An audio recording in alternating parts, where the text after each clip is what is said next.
de dezembro de 2009. Qual é a diferença?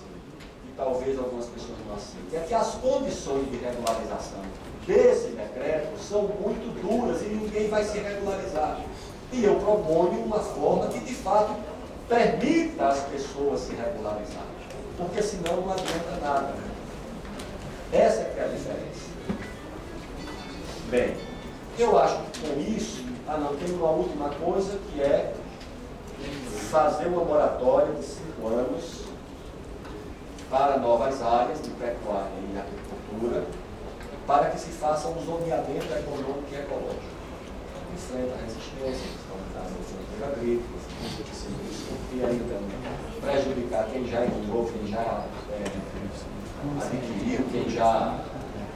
Vamos resolver isso. Mas por que eu acho importante o zoneamento? Porque o zoneamento vai permitir duas coisas importantes.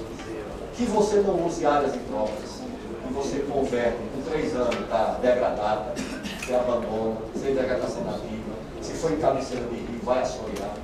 E permite também que você não imobilize área ou para a agricultura, como essa terra do meio, por exemplo. O país vai imobilizar.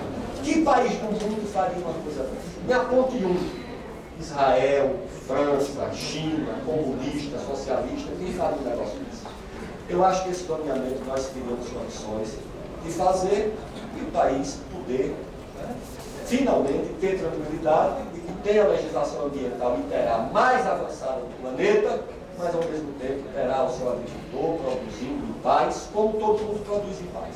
Não tem ilegalidade em agência bancária, em indústria, em comércio, em nada. Por que é que a agricultura do Brasil tem que ser submetida a isso? Em resumo, meus companheiros do PDT, mais uma vez muito me honrou essa conversa com os senhores e com as senhoras. Em resumo, é isso que eu apresento nesse relatório. Muito obrigado.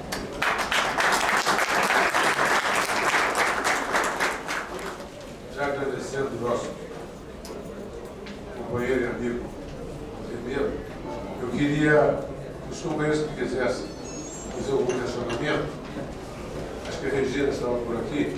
Regina está aqui. Tá. Regina.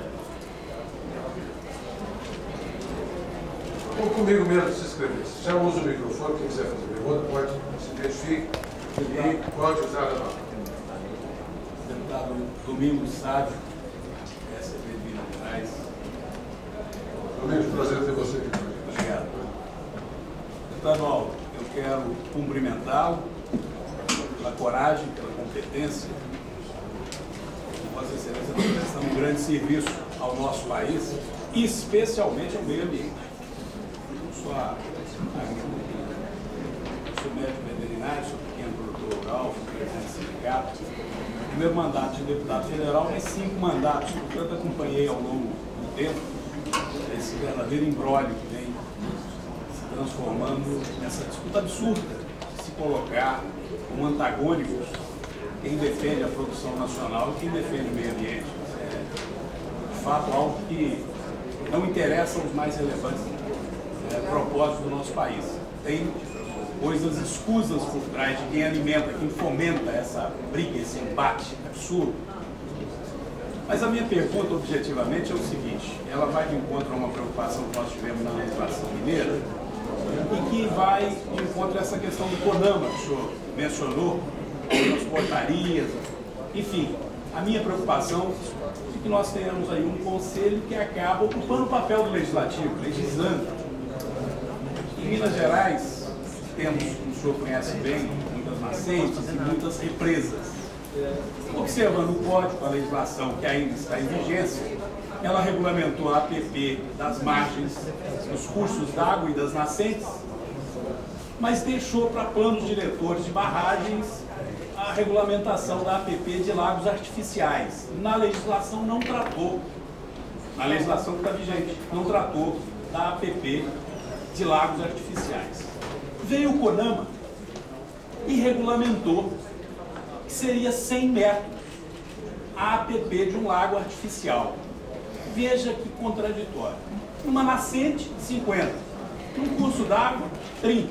Num lago que inundou e que já trouxe uma série de transtornos para cidades inteiras que ficaram submersas em Minas, e que veio margeando lavouras de café e outras atividades agrícolas, baixaram uma portaria dizendo, não, é 100 metros. Eu verifiquei que a lei federal não dizia que era 100 metros, apresentei uma lei estadual complementando a lei federal, não havia, portanto, nenhuma inconstitucionalidade, estabelecendo que até que haja o plano diretor fosse também 30 metros. Aprovamos a lei, o governador Aécio Neves sancionou, veio o Ministério Público que arguiu inconstitucionalidade, inclusive com um pedido de liminar. O ministro Supremo Gilmar negou a liminar, ganhamos, um vitorioso. Tive que enfrentar, como o senhor está enfrentando, aqueles que, no meu entendimento, não são ambientalistas, são ambientalóicos, que conhecem a vida de quem está lá e aproveitam um certo clamor que há por alguns segmentos da imprensa para dizer que eles estão vindo para salvar a natureza. Enfrentamos, a lei está vigente em Minas Gerais, mas continua uma ação existente do Ministério Público em abrir processo toda vez que se aprova num órgão do Estado. O microfone estava falhando e eu estava pensando. No órgão do Estado, daí abre um processo contra o empreendedor. E o CONAMA continua dando sustentação a isso. Temos uma lei estadual. Então eu queria ver com o senhor, se no relatório eu não tive a oportunidade de procurar fazer uma leitura, mas não está muito claro para mim. Não haveria a possibilidade de deixar claro. Não quero tirar poder nenhum do CONAMA. Minha primeira participação, antes de ser vereador e prefeito, foi como membro do primeiro CODEMA de Divinópolis. Sempre defendi a autonomia dos COPANs, do controle social sobre as questões ambientais. Agora, você transferiu o poder de legislar para um conselho. Ora, o que nós estamos fazendo aqui? Por milhões de brasileiros que nos colocaram aqui. Alguém se candidata a ser membro de um conselho e passa a ser legislador para o Brasil inteiro. Legisla e legisla de maneira arbitrária, autoritária, arrogante. E depois coloca o Ministério Público a serviço de tentar convalidar uma portaria, dizendo, ó, vale mais do que a lei da Assembleia Mineira. Daqui a pouco vão dizer que vale mais do que a lei do Congresso Nacional.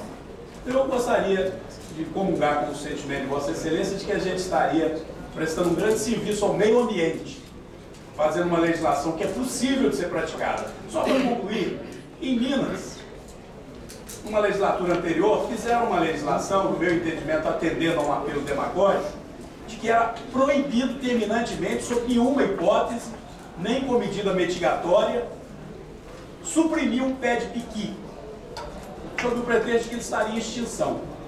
E nós queremos que o piqui seja preservado. Só que essa lei virou a lei da extinção do piqui. Exemplo que o senhor citou sobre a reserva legal. Porque quando começa a brotar um pezinho de piqui, que é planta nativa, o produtor vai lá e arranca logo, senão aquilo vai virar um pesadelo na vida dele.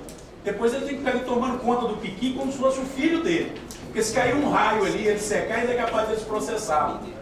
Então o piqui está sendo extinto por essa atitude absurda de achar, hoje você pode clonar uma planta, de um pé de piqui que você vai extinguir, você pode fazer por clone 1000 pés de piquis e plantar no lugar adequado, né? Agora não, o pé de piqui não pode arrancar nem com medida mitigadora.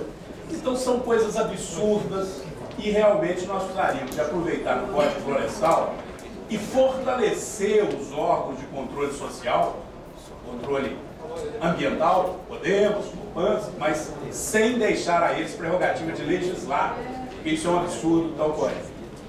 Obrigado, Domingos Sá. Queria pedir aos companheiros, nós também o ideal seria que nós pudéssemos dar a todos um tempo de coisa mais, mas nós viajamos.